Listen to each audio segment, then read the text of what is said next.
नमस्ते, आप सभी का स्वागत है मेरे चैनल में चिराग एस्ट्रोलॉजी। और हम बात करेंगे फेब्रुआरी मंथ कैसा रहेगा कुंडली के हिसाब से। मैंने नंबर्स के हिसाब से दे दिया है और सबका एक साथ दिया है सारे नंबर्स का। सो आप अगर नहीं देख पाएँ तो देख लीजिए और उसमें अलग एक नज़रिया आपको मिलेगा। यहाँ ग्रहों के हिसाब से हम जाएंगे। सो आपकी डेट ऑफ बर्थ से क्या मिल रहा है, आपके बर्थ चार्ट से क्या मिल रहा है, वो दोनों चीज़ आपको प्रॉपर समझ में आएगी और उसमें से आप अपने लिए जो बेटर हो वो चीज़ें समझ के उसका बेनिफिट उठाएं। तो इसीलिए मैं ऐसे डिटेल्ड वीडियोस बना रहा हूँ जिससे आपको लाभ हो। और इसीलिए आपको मेरा चैनल लाइक करना है, शेयर करना है, सब्सक्राइब करना है और इसी से आपको और दूसरों को लाभ होगा और आप सबको लाभ होगा तो मुझे खुशी होगी। सो यहाँ पर हम बात करेंगे फेब्रुआरी मंथ वृषभ वालों के लिए। तो वृषभ के लिए क्या है कि देखिए, ये मंथ के एंड का चार्ट है, यानी कि फेब्रुआरी मंथ में जो सारे प्लैनेट्स ट्रांजिट करके जहाँ सेटल हो रहे हैं, वो सेटल होने के बाद हम बात करें कि भाई वो सब क्या करके आए हैं, तो वो इफ़ेक्ट्स क्या देंगे। तो यहाँ पर वृषभ लग्न के लिए हम ज़्यादा इंपॉर्टेंस देंगे, राशि को कम देंगे, लेकिन देखेंगे दोनों। ठीक है। तो ये केतु जो है वो आपके पंचम भाव में कन्या राशि में है, चंद्र आपके छठे भाव में तुला में है, मंगल आपके लिए 5 फरवरी 5 फरवरी तक यहाँ पर है, 5 तारीख तक फेब्रुआरी की धनु में आपके अष्टम हाउस में, जहाँ पर 9 नंबर लिखा है, और आपके भाग्य में यानी कि 9वें स्थान में जहाँ पर 10 नंबर लिखा है वहाँ मकर राशि में वो ट्रांजिट करेंगे अपनी उच्च राशि में। और 5 फरवरी को वो ट्रांजिट करके वहाँ जाएंगे, फिर थ्रू आउट द मंथ वहीं पर रहेंगे। शुक्र जो है वो भी मंगल के साथ योग कर रहे हैं, शुक्र मंगल का एक संयोग बनेगा भाग्य में। शनि जो है वो आपके कर्मस्थान में है, ऑलरेडी थे और रहेंगे, और वो अपनी खुद की राशि में है, कुंभ में अपने घर में है। और ये सूर्य जो है वो ट्रांजिट करके आ रहे हैं मकर से, जो उन्होंने मकर संक्रांत का हमने जो 15 फरवरी को कहा था, अब 15 जनवरी को, 13 फरवरी को वो ट्रांजिट करके चले आएंगे कुंभ में। तो सूर्य 13 फरवरी को शनि के पास जा रहे हैं, और बुध जो है वो भी वहाँ पर है, और राहु जो है वो आपके 11th हाउस में मीन राशि में ऑलरेडी बैठे हैं, गुरु आपके मेष में ऑलरेडी यहाँ पर बैठे हैं। तो ये स्थिति में आपका फेब्रुआरी मंथ कैसा रहेगा। देखिए, आपके लिए सिचुएशन ये बन रहा है कि आपको फेब्रुआरी में अब राहु केतु के ट्रांजिट की, जैसे हमने कहा दिसंबर से डिग्री और उनके इंक्रीज़ हो रहे हैं, उनके इफ़ेक्ट इंक्रीज़ हो रहे हैं, तो यहाँ पर फेब्रुआरी में और इफ़ेक्टिव हो जाएंगे। दूसरी चीज़ ये हो रही है कि सूर्य शनि का कॉम्बिनेशन मिल रहा है फेब्रुआरी में कर्मस्थान में, और सूर्य जो है वो शनि के दूसरे घर में, एक घर से दूसरे घर में जा रहे हैं, लेकिन वहाँ पर शनि महाराज खुद बैठे हैं और उनके घर में जा रहे हैं, तो वो एक चीज़, और साथ में बुध भी है। शुक्र मंगल का कॉम्बिनेशन और मंगल का उच्च राशि में जाना भाग्य स्थान में, तो आपके लिए ये बहुत इंपॉर्टेंट है। मंगल आपके जीवन में सुख समृद्धि लाएगा, मंगल आपको भाग्य से बहुत कुछ देगा। और मंगल जब यहाँ पर 5 तारीख को ट्रांजिट कर रहे हैं यहाँ से, तो सूर्य भी वहाँ बैठे हैं 13 तारीख तक, 13 के बाद वो जाएंगे, तो एक हफ्ता 5 से 13 का जो समय है वो सूर्य मंगल का योग भी बनेगा। अब सूर्य मंगल अंगारक योग है, तो भाग्य का आपको बहुत बड़ा लाभ देगा ये मंगल। किसी किसी वृषभ वालों को सडनली बेनिफिट मिलेगा। काफ़ी समय से आपका कुछ अटका हुआ है, अचानक से आपको लगेगा कि अरे ये, आपको कोई आके जैसे होता है ना मैसेज दे, या आपको अचानक से कोई सडन न्यूज़ आए आपके लिए, आपको पता चले, आपको फ़ोन आए कि भाई आपका ये काम हो गया है, that is because of Mars. Mangal आपके लिए ऐसा कुछ करेगा। आपके भाग्य का मालिक है, आपका 12th हाउस लॉर्ड है, तो किसी को विदेश का वीज़ा नहीं मिल रहा है तो वो मिल सकता है, किसी को विदेश जाने में प्रॉब्लम है, हर्डल्स हैं, तो वो सॉल्यूशंस हो जाएंगे, उनका रास्ता क्लियर हो जाएगा। जो लोग विदेश में हैं उनको ग्रीन कार्ड नहीं मिल रहा है, परमानेंट रेसिडेंसी नहीं मिल रही है, काफ़ी समय से अप्लाई किया हुआ है, एलिजिबल है, फिर भी नहीं हो रहा है, मंगल उनके लिए बहुत अच्छा राजयोग करेगा। मंगल उनको यहाँ पर क्योंकि मंगल यहाँ पर भाग्य में 12th हाउस का मालिक बन के बैठा है। अब यहाँ पर मंगल आपको और भी चीज़ें करेगा। मंगल आपका सप्तम भाव का मालिक है, तो मंगल आपके लिए उच्च स्थिति में जाना किसी ग्रह का, और मंगल जैसे ग्रह का, और वो भी आपके भाग्य स्थान में, इसलिए मैं ज़्यादा डिटेल में मंगल के बारे में बताऊँगा। सप्तम भाव लाइफ पार्टनर और बिजनेस पार्टनर का है। किसी की शादी नहीं हुई है, डेफिनेट शादी के योग बनेंगे, अचानक से आपके जीवन में लाइफ पार्टनर आ सकता है, अचानक से आपको कोई बिजनेस का ऑफर हो सकता है, बिजनेस पार्टनरशिप शुरू हो सकती है। So this is the best time career के लिए, वीज़ा के लिए, लाइफ पार्टनर के लिए, बिजनेस पार्टनर के लिए, भाग्य से। और ये सारी चीज़ें अच्छी है। अब यहाँ पर रुकावट कहाँ से आ रही है, तो दो जगह से आ सकती है। पहली चीज़ ये है कि आपका अब मंगल ये सब कुछ देगा, मंगल यहाँ रुकने वाला नहीं है, मंगल अग्रेसिव है, मंगल अग्रेशन स्पीड में देगा, ज़बरदस्त देगा, बड़ा देगा। लेकिन उसमें आपकी कुंडली के ग्रह जो हैं वो कहीं ना कहीं उसको ऑब्स्टिकल्स क्रिएट कर रहे हैं, तो वो जो चीज़ देना चाहता है उसमें रुकावटें या टाइम लंबा लग सकता है, या जो चीज़ें वो 100% देता है उसमें कमी आ सकती है। एक ये है।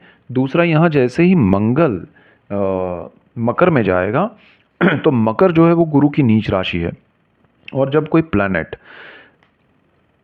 जिसके घर में बैठा है वो ग्रह उसकी नीच राशि में जाता है, यानी कि गुरु मंगल के घर में बैठा है और मंगल गुरु की नीच राशि में मकर में जा रहा है, तो गुरु नीच का फल देगा। तो यहाँ पर आपको थोड़ा प्रॉब्लम कर सकता है गुरु। तो गुरु यहाँ पर आपके लिए, क्योंकि विदेश के भाव में है, व्यय भाव में है, मोक्ष के भाव में है, आपको थोड़ा डाइवर्जन देगा। एक तो शनि की नीच दृष्टि भी है उस स्थान पे, और अब ये स्थिति हो रही है। बट डरिए मत, यहाँ पर सॉल्यूशन भी है। मंगल के घर में ये गुरु का नीच का फल देना, भले नीच राशि में नहीं है, लेकिन क्योंकि मंगल यहाँ पर नीच राशि में गुरु की है, तो गुरु यहाँ पर रुकावटें लाएगा, लेकिन वो ऑब्स्टिकल्स आपके लिए थोड़ी चीज़ों में आएंगे, बट अल्टीमेटली आप उसमें से निकल जाएंगे, क्योंकि मंगल जो है ना वो एक तरह से गुरु को नीच भी बना रहा है और उसका नीच भंग राजयोग करने की कोशिश भी कर रहा है, क्योंकि मंगल की एक दृष्टि गुरु पर है। तो ये दृष्टि का होना थोड़ा पॉजिटिव होता है, लेकिन क्योंकि गुरु जो है वो अल्टीमेटली जब कोई ग्रह नीच का फल देने लगता है ना, तो वो अपना एक रंग दिखाता है, चाहे कोई भी ग्रह हो। तो यहाँ आपको ध्यान देना है कि अगर आपको मौका मिल रहा है कुछ करने का, कहीं कुछ आप सपोज़ आपको कहा कि भाई चलिए आप फॉर्म भर दीजिए, फॉर एग्जांपल आपको ये काम आपका हो जाएगा, सो वो फॉर्म जो आप भर रहे हैं ना उसमें आपको ध्यान रखना पड़ेगा कोई मिस्टेक ना हो, वरना आगे जाके अटक जाएगा। तो मौका ज़रूर मिलेगा, लेकिन डॉक्यूमेंटेशन में ध्यान रखना है। मौका ज़रूर मिलेगा, लेकिन आपको बारीकी से काम करना है। ये समय में आपको डेफिनेट चांस मिलेंगे, सडन मिलेंगे, सामने से मिलेंगे, अचीव करना है, खोना नहीं है। Only thing is you have to be careful कि उस चीज़ को लाइटली नहीं लेना है, उस चीज़ को अरे आया अपने आप चलो ऐसा मत लीजिएगा।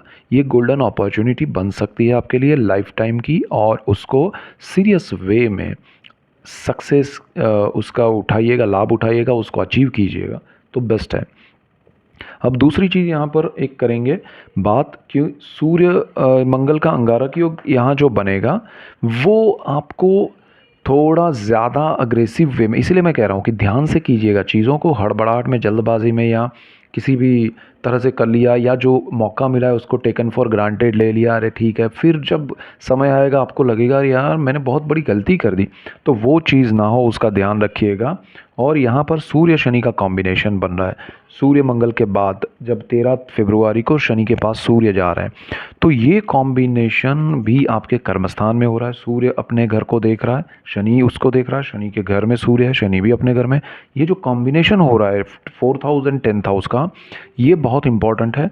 आपको अपने घर में कुछ भी निर्णय लेना है घर के रिलेटेड, तो यहाँ पर किसी के नाम कुछ करना है तो ध्यान रखिएगा। यहाँ पर मेजर जो पॉइंट है ना वो मैं बताऊंगा, क्योंकि आप कभी कभी क्या है कि अपनी प्रॉपर्टी किसी के नाम कर रहे हैं, किसी को बेच रहे हैं, किसी से खरीद रहे हैं, यहाँ पर नाम करने वाली बात में खासकर डॉक्यूमेंट्स में आपका नाम चेक कीजिएगा। यहाँ बहुत बड़ा आपको प्रॉब्लम आप हो सकता है, ऐसा नहीं कि होगा, हो सकता है अगर आपने ध्यान नहीं दिया तो वो क्लैरिटी रखिएगा। दूसरा, आपका कर्मस्थान है और पिता का स्थान है, आपके काम में अगर कोई गड़बड़ी आपने की तो ये शनि आपको पनिश करेंगे। जो लोग गवर्नमेंट जॉब में हैं, जो लोग सरकार से जुड़े हुए हैं, बिजनेस कर रहे हैं, कुछ भी रिलेटेड टू गवर्नमेंट, उनको बहुत ध्यान रखना पड़ेगा। यहाँ आपके लिए कोर्ट केसेस या मैटर क्रिएट हो सकते हैं because of Surya Shani combination, और ये सूर्य मार्च तक यहाँ पर है, तो ये कॉम्बिनेशन को आपको समझ के चलना पड़ेगा, अदरवाइज़ थोड़ा आपके लिए टफ सिचुएशन क्रिएट हो सकती है। और जो लोग गवर्नमेंट से जुड़े हुए हैं, सरकारी नौकरी में हैं, सरकार से जुड़े हुए हैं, उनके लिए ख़ास इफ़ेक्ट होगा। उसके अलावा अगर आप प्रॉपर्टी खरीदना बेचना कर रहे हैं या कुछ भी ऐसी चीज़ हैं, तो उसमें आपको ध्यान देना पड़ेगा। तीसरी चीज़ पिता का स्थान है, तो पिता से आपके रिलेशन में कुछ डिस्टेंस या डिस्टर्बेंस आ सकता है, पिता आपसे दूर हो सकते हैं, पिता को आप दूर कर सकते हैं, या फिर दोनों का रिश्ता ख़त्म भी हो सकता है। ये शनि सूर्य यानी बहुत बड़ा भूचाल होता है। तो यहाँ पर ये चीज़ ध्यान रखनी है। जो लोग, अगर देखिए शनि स्टॉक मार्केट का मालिक है, यहाँ फेब्रुआरी में ये कॉम्बिनेशन स्टॉक मार्केट में बहुत बड़ी चीज़ कर सकता है। उतार चढ़ाव आपकी समझ में नहीं आएगा। तो जो लोग कुछ बड़ा करना चाहते हैं तो ये समय में बड़ा ध्यान रखें, अदरवाइज़ कुछ बहुत बड़ा हो जाएगा जो आपके लिए अच्छा नहीं हो सकता है। केतु यहाँ पंचम भाव में स्टॉक मार्केट में बैठा हुआ है, वो आपको इल्यूज़न क्रिएट करेगा, बहुत बड़े सपने दिखाएगा, और यहाँ ये चीज़ हो रही है। सो बी केयरफुल। भाग्य से मंगल बहुत कुछ दे रहा है, शांत मन से भाग्य जो दे रहा है वो लीजिए। फेब्रुआरी आपका बहुत अच्छा महीना है, और राहु 11th हाउस में नेगेटिव नहीं है। आपको यहाँ पर सडन बेनिफिट, सडन लाभ, आपको प्रमोशन, पोजीशन मिल सकती है। और यहाँ पर स्टूडेंट्स को मैंने ऑलरेडी कहा है पहले भी कि थोड़ा हार्डवर्क रखिएगा, थोड़ा मेहनत रखिएगा, अच्छा रहेगा। और आपके जीवन में कुछ चीज़ों को अवॉइड कीजिएगा जो आपका एरिया नहीं हो, मतलब क्राइटेरिया नहीं है, या आपका पोर्टफोलियो नहीं है, या पढ़ाई का गोल नहीं है, उसमें मत उलझिएगा बिकॉज ऑफ केतु, अदरवाइज़ आप फंसेंगे। तो यहाँ पर आपको फेब्रुआरी में बहुत बड़ी चीज़ हो रही है। बुध शनि का कॉम्बिनेशन, सूर्य बुध शनि का जो कॉम्बिनेशन है, वो जो लोग मैनेजमेंट में है, कंस्ट्रक्शन में है, जो लोग प्रोफेसर हैं, जो लोग ऐसे प्रोफेशन में है जो रिलेटेड टू क्या कहते हैं, जैसे कानून से जुड़े हुए हैं, लीगल चीज़ों में जो लोग, जैसे बैरिस्टर है, लॉयर है, उनके लिए जज है, या उससे रिलेटेड जो काम कर रहे हैं, कानून से रिलेटेड, उनके लिए ये करियर का बेस्ट पीरियड भी हो सकता है, उनके लिए बहुत प्रोग्रेसिव पीरियड हो सकता है। उनको यहाँ पर लाभ होगा, प्रमोशन मिलेगा, सपोर्ट मिलेगा। सो यहाँ पर आपको ये ध्यान रखना है। दूसरा, आपको अगर आपकी कंपनी फॉर्म कर रहे हैं तो उसमें रूल्स के हिसाब से जाइएगा, अदरवाइज़ आपको ये सूर्य शनि फंसा सकते हैं अगर आप फेब्रुआरी में शुरुआत कर रहे हैं तो।